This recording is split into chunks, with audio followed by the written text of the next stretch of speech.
Hello friends, welcome back to our channel LAK Cafe. நம்ம சேனலை subscribe பண்ணிருங்க, பக்கத்துல இருக்க பெல் ஐகானை பிரஸ் பண்ணி ஆல்னு கொடுத்துருங்க. அப்பதான் நான் போடுற வீடியோஸோட நோட்டிஃபிகேஷன்ஸ் உங்களுக்கு உடனுக்குடனே ரீச் ஆகும். இன்னைக்கு நம்ம என்ன பார்க்க போறோம் அப்படின்னு பார்த்தீங்கன்னா, நான் ஒரு குக்கிங் சேனல் பார்த்து ஒரு இன்ஸ்பயரான ஒரு குழம்பு தான் நம்ம இன்னைக்கு பார்க்க போறோம். இது வந்து கர்நாடகா ஸ்டைலில் வந்து செஞ்சுருக்கோம். அது என்ன அப்படின்னு பார்த்தீங்கன்னா, கோவைக்காய் குழம்பு தான் இன்னைக்கு நம்ம பார்க்க போறோம். இதுக்கு வந்து ஃபர்ஸ்ட் நம்ம கோவைக்காயை வந்து கட் பண்ண தேவையில்லை. இந்த மாதிரி நீங்கள் கல்லில் வச்சு நல்லா தட்டி எடுத்துக்கோங்க. கோவக்காயை வந்து ரொம்ப தட்டிடாதீங்க, லைட்டாக ஓப்பன் ஆனால் போதும். இதை நீங்கள் வந்து கட் பண்ண வேண்டாம். இப்போ நான் இந்த கோவக்காய் எல்லாத்தையுமே நான் தட்டி எடுத்துக்கிறேன். எடுத்துட்டு இதை வந்து நம்ம ஒரு பாத்திரத்தில் போட்டு காய் மூழ்கிற அளவுக்கு தண்ணியும் காய்க்கு தேவையான அளவு உப்பு ஆட் பண்ணி நல்லா மிக்ஸ் பண்ணி விட்டுருங்க. மிக்ஸ் பண்ணி விட்டுட்டு இதை வந்து ஒரு மூடி போட்டு மூடி வச்சுருங்க. நல்லா வேகட்டும். உங்களுக்கு காய் வெந்தால் தான் குழம்பு வந்து நல்லா டேஸ்ட்டாக இருக்கும். காய் வந்து நல்லா வேகட்டும். இப்போ நம்ம இதுக்கு தேவையான மசாலாலாம் என்னென்னு பார்க்கலாம்.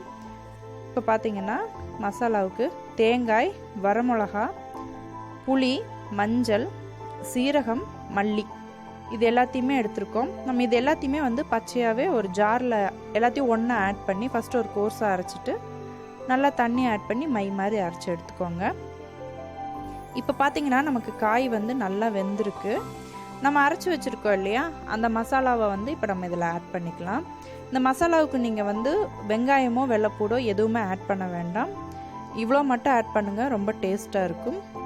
ஆட் பண்ணிவிட்டு குழம்புல உப்பு செக் பண்ணிவிட்டு நல்லா கிளறி விட்டுட்டு ஒரு மூடி போட்டு இதை கொஞ்சம் நேரம் மூடி வச்சுருங்க.